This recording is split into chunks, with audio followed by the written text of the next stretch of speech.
Good morning Guntur. Good morning. Students ఎంతమంది ఉన్నారు? సరస్వతి పవన్ అంట. So thank you.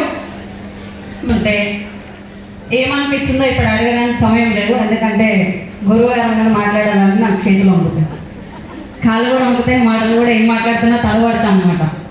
ఎందుకంటే వాళ్ళు పెద్దవాళ్ళు, వాళ్ళు ఏ బాటలో చెప్తే మనం ఆ బాటలో నడవాలి. మీరున్నప్పుడు మేము ఎగ్జాంపుల్గా కనబడుతున్నాం. నేను స్టార్టింగ్ బూట్ క్యాంప్ 8% వచ్చినప్పుడు Balam Srinivas sir, Pandu sir, Saidul sir, ఇంకా వేరే వాళ్ళందరూ కొంచెం యూట్యూబ్లో కనబడ్డారు. అందులో ఎక్కువ ఎంఎస్ఆర్ గురువు గారికి ఉంది. సో వీళ్ళు ఇంత అనుభవించి చెప్తున్నారు, మనం జాబులు చేస్తే లైఫ్ పెద్దగా మారదు. ఆల్రెడీ అనుభవించి ఫేస్ చేసి లైఫ్ని సగం జీవితం అయిపోగొట్టుకొని ఇక్కడికి వస్తున్నారంటే వెస్టేజ్ బిజినెస్లో ఏదో గొప్పదే ఉందని నేను గుర్తించిన అన్నమాట.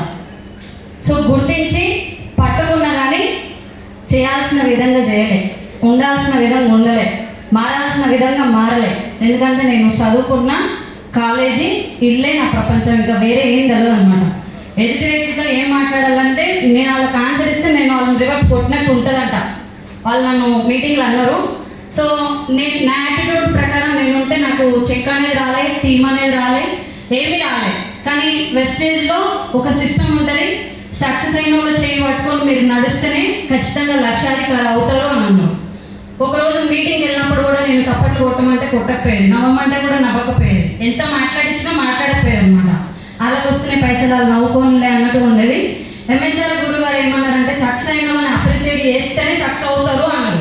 అది నా ముఖాన్ని చూసినట్టు అనిపిస్తే 2 లక్షల మనిషి చెప్తుండ్రు, నాయన మనం ఖచ్చితంగా నవ్వాల్సిందే కొట్టాల్సిందే అని చెప్పి నవ్వు రాకుండా నవ్వినప్పుడు. ఎందుకంటే లక్షలు కావాలని వచ్చినాం, డబ్బులు కావాలని వచ్చినాం.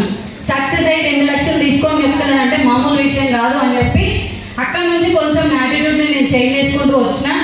వెస్టేజ్లో ఎంఎస్ఆర్ అసోసియేషన్లో మీటింగ్ ఎక్కడ ఉంటే అక్కడ నాకు పండుగ. ముఖ్యంగా బూట్ క్యాంప్ అంటే ఒక పెద్ద కన్నుల పండుగలా అనిపిస్తుంది నాకు. ఏదో దొరుకుతుంది, ఇక ఏం దొరుకుతుందో తెలియదని దొరుకుతుంది అంతే. ఫస్ట్ 8% ఉన్నప్పుడు వచ్చిన, 8% ఉన్నప్పుడు బోనస్ ఎంతనో మీకు బాగా తెలుసు, ఎందుకంటే నాన్ క్వాలిఫైలో బాగా అయినాం, అవునా కదా. సో తర్వాత ఒక 25,000 ఒక ఎల్ఓపి తీసుకొని వచ్చిన, తర్వాత 50,000తో వచ్చిన, తర్వాత 70,000తో వచ్చిన. మధ్యలో ఒక బూట్ క్యాంప్ ఇచ్చాను. 50,000 ఉన్నప్పుడు 50,000 రానోళ్ళు రావద్దు అని మీరు ఇక్కడే ఉండి వర్క్ చేసుకోండి. ఒక లైన్ వెళ్తుంది, ఇంకో లైన్ చిన్నగా మనిషి మేడం ద్వారా వస్తుంది అనమాట. ఎల్ఓపి దగ్గర దాకా వస్తుంది, ఇక్కడ ఉండి పని చేయని చెప్పి గురువు గారు చెప్పిండు. లేదా నేను వస్తా అంటే బాగుంటుందా, నా చరిత్ర ఏంటనేది మొత్తం సార్కి తెలుసు అని చెప్పి సార్ ఏం చెప్తే దాన్ని ఫాలో అవుతూ పోయినా. 70,000 వచ్చింది, 70 కాస్త 1,02,000 వచ్చింది, 1,02,000 కాస్త మొన్న లాస్ట్ టైం బూట్ క్యాంప్ జరిగింది కదా 1,45,000 వచ్చింది. ఐఏఎస్